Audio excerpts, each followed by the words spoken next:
Good morning, Mr. Josh M. Faupel. Let's see, I've taken a look at your charts, and I'm going to be honest, it's a really good thing you came and saw us when you did, because you have something highly dangerous and something highly contagious. You might not have heard of it. It's called glomerulopathitis. What? Yeah, I know it's scary, but we caught it in time, and there's a couple of things that we can try. First, we can either amputate, What? or we can try a radical new treatment we in the medical field are very excited about. Wait, amputate what? Yep, I'm just going to write you this prescription, and I want you to follow up with me here in a month. That's for you. Watch 3 Takes every Thursday. Subscribe and share with your friends. What is this? I came with a sinus infection. I'm pretty sure I need antibiotics. Now, are you still using the Walgreens on 4th Are you Street? listening to me? Who are you? Where's Dr. Khan? You're not wearing a lab coat to have a stethoscope? Are you a real doctor? Do I need to call security?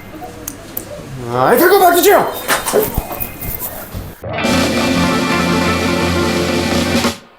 Well, apparently, my medical license has been revoked. Happy 3 Take Thursday. What's on deck this weekend? Well, in the land of Big 12 basketball, we have another top 25 matchup.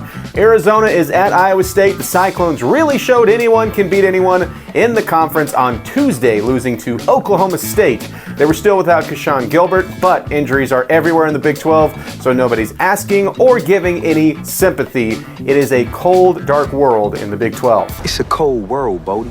Now with back-to-back losses, can they rebound on Saturday against the Wildcats in their house? Well, Arizona had lost back-to-back home games before yesterday's win over Utah, so they are not impenetrable in Tucson, but I think the Wildcats are playing better basketball than the Cyclones and do have the edge of being the healthier team. I'll take the Wildcats at home. It is bracketology season, and with it, the most dangerous animal on this planet.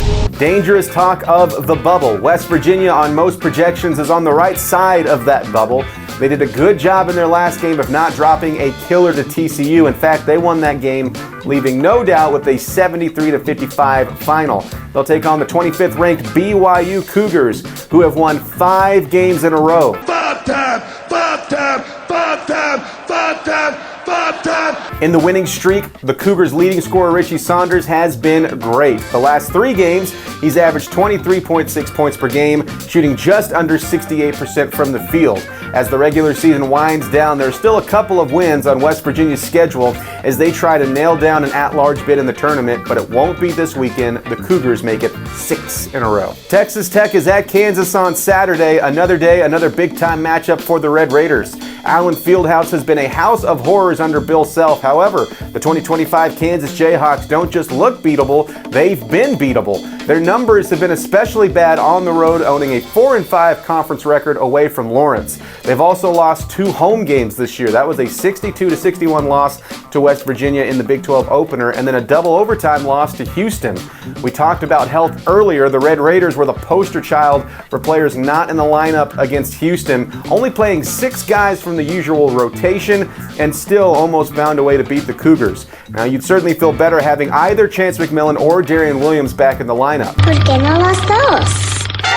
Big 12 opponents are scoring just under 68 points per game at Kansas this season. Tech is scoring just under 78 points per game in conference road games, so something's got to give. The Red Raiders are going to have to knock down open looks when they get them, and they'll have to play well defensively in the post. And if they get either starter back this week, I think the Red Raiders will take down the Jayhawks 70-68. Those are my takes. Let me know yours. As always, enjoy the sporting weekend, and we'll see you next Thursday.